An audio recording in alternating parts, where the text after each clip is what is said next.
आज था मंडे और बस सुबह 6 बजे हम लोग उठ गए थे और उसके बाद में 6:30 तक हम लोग घर से निकल गए थे। तो हम थे अहमदाबाद और वंशिका ने सुबह ना विपुल का लंच जो है वो पैक कर दिया था जल्दी जल्दी से बनाकर।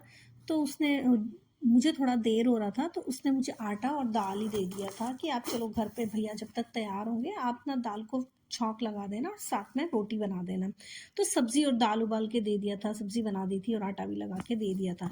तो बस मैंने घर आके विपुल जब तक रेडी हुए मैंने दाल को तड़का लगा दिया और रोटी बनाकर उनको पैक कर दी। तो मेरा आज खाने का काम बहुत जल्दी से हो गया था और मैं जल्दी घर भी आ गई थी। तो हम 2 दिन से वहीं थे। उसके बाद आज अब मैं घर आ गई थी। तो बस फिर आने के बाद में तो 2 दिन घर में नहीं थी तो घर के काम भी बहुत सारे थे। तो बस जैसे ही ना विपुल का टिफ़िन पैक किया और उन्हें भेजा, उसके बाद ना फिर मुझे लगना था घर के कामों में। तो बस मैं वेट कर रही थी कि विपुल जाए और मैं लग जाऊं घर के काम में। तो बस मैं घर के काम में लग गई थी। तो मुझे ना कपड़े वॉश करने थे तो कपड़े धोए, सुखाया उन्हें। उसके बाद जो पुराने कपड़े थे वो उठा के रख दिए थे जिनको जिससे ना मैं उनको फोल्ड करके और मैं उन्हें अलमारी में रख दूं। तो बस वो कर दिया था। उधर ना शुभ का जो है फ़ोन आ रहा था तो वो गुस्सा हो रहा था कि मैं क्यों चली गई हूँ। तो मैं सोच रही थी कि मैं आज जाऊँ या कल। तो फिर मैंने बाद में डिसाइड किया कि मैं कल ही जाती हूँ। घर का थोड़ा सा जो काम है वो ख़त्म करके फिर मैं कल चली जाऊँगी। तो फर्स्ट फटाफट फटाफट ना ये कर रही थी कि भाई जो भी काम है ना वो निपटा लूँ। तो जो कल के कपड़े थे उनको फोल्ड करके सोचा अलमारी में डाल दूँ। तो मैं क्या है जब गई थी ना उस दिन मैं सुबह सब बहुत सारे कपड़े धो के सुखा के चली गई थी। तो बस उसके बाद मैं आई नहीं थी 2 दिन। अब आज आई हूँ तो आज तो मुझे बहुत सारे काम नज़र आ रहे हैं। तो बस फिर सारे के सारे कपड़ों को अपनी अपनी जगह पे रख दिया। यावी के कपड़े यावी की वार्डरोब में रख दिए, मेरे कपड़े मेरी में और विपुल के विपुल की में रखने थे। तो बस एक एक एक एक करके ये काम सब निपटा रही थी।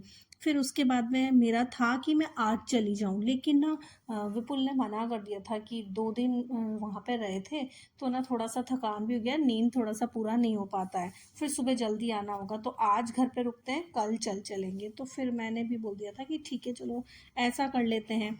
तो हमारा डिसाइड तो हो ही गया था कि आज नहीं जाना है। तो फिर बस मैं भी सोच रही थी कि आज मैं थोड़ा सा ना अपना और काम जो है वो सब निपटा लूँ। तो यही घर के काम तो निकालने से ना इतने सारे निकल जाते हैं कि बस उन्हें करते जाओ, वो कभी ख़त्म होने का नाम ही नहीं लेते। तो बस एक एक करके ये सब भी कर रही थी। उसके बाद में आज घर की सफाई भी थोड़ी ज़्यादा करनी पड़ी। 2 दिन से घर बंद था और उस दिन भी क्या जल्दीबाजी में मैं जो है और फटाफट से सिर्फ घर की सफाई अच्छे से नहीं करके जा पाई थी, क्योंकि यावी को जैसे ही ना स्कूल से आई थी और मुझे लेकर जाना था, सुबह खाना भी बनाना था और भी काम थे। तो मैं घर की सफाई तो अच्छे से नहीं कर पाई थी। तो घर में भी थोड़ा डस्ट डस्ट ज़्यादा हो रहा था। तो बस कपड़े जमाए, कपड़े जमाने के बाद में फिर मैंने सोचा कि क्यों ना डस्टिंग भी कर लूँ। तो डस्टिंग किया, डस्टिंग के बाद में घर की साफ़ सफाई पूरे अच्छे से कर दिया था। तो ये सब करने के बाद ना फिर मैं भी फ्री हो गई थी। तो दोपहर में मैंने भी थोड़ी देर रेस्ट ले लिया था और रेस्ट करने के बाद में जब शाम को विपुल आए तब फिर मैं उठ तो मैं पहले गई थी, लेकिन फिर मैं किचन में चली गई और किचन में जाके ना फिर मैंने सोचा कि आज क्या बनाऊँ। तो मेरे पास तो आज सब्जियां तो थी लेकिन कुछ खाने का मन नहीं हो रहा था। फिर विपुल आए तो उन्होंने बोला कि भाई मुझे तो ना नमकीन का सब्जी बना के दे दो यार। तो मेरा मन नहीं था लेकिन मैंने सोचा कि ठीक है मैं बना देती हूँ। तो फिर मैंने नमकीन का सब्जी बना दिया था। तो बस बहुत हल्का बनाया क्योंकि 2 दिन से बाहर का खा के ना मन नहीं हो रहा था। तो मैंने बहुत कम तेल और मसाले में ये सब्ज़ी बना कर दी विपुल को। और फिर जैसे ही ना सब्ज़ी बन गई, आटा भी मैंने लगा दिया था। आज हम दोनों हैं तो बहुत घर खाली खाली लग रहा है, बिल्कुल मन भी नहीं लग रहा है घर में। और मुझे तो ऐसा लग रहा है कि मेरे घर का काम कितना कम हो गया है। तो बस फिर मैंने विपुल को खाना सर्व किया और फिर खुद ने भी सर्व करके अपना और खा लिया था। तो दोनों ने अकेले बैठ के आज खा लिया। उसके बाद मैं थोड़ी देर सोचा कि चलो बाहर जाकर आते हैं। तो बस थोड़ा सा ना सोसाइटी में ही वॉक करने के लिए निकले थे। तो बस 2-3 चक्कर काटे और आ गए थे। तो बस आज का मेरा व्लॉग यही था। मिलते हैं नेक्स्ट व्लॉग में। Thank you for watching. Bye bye.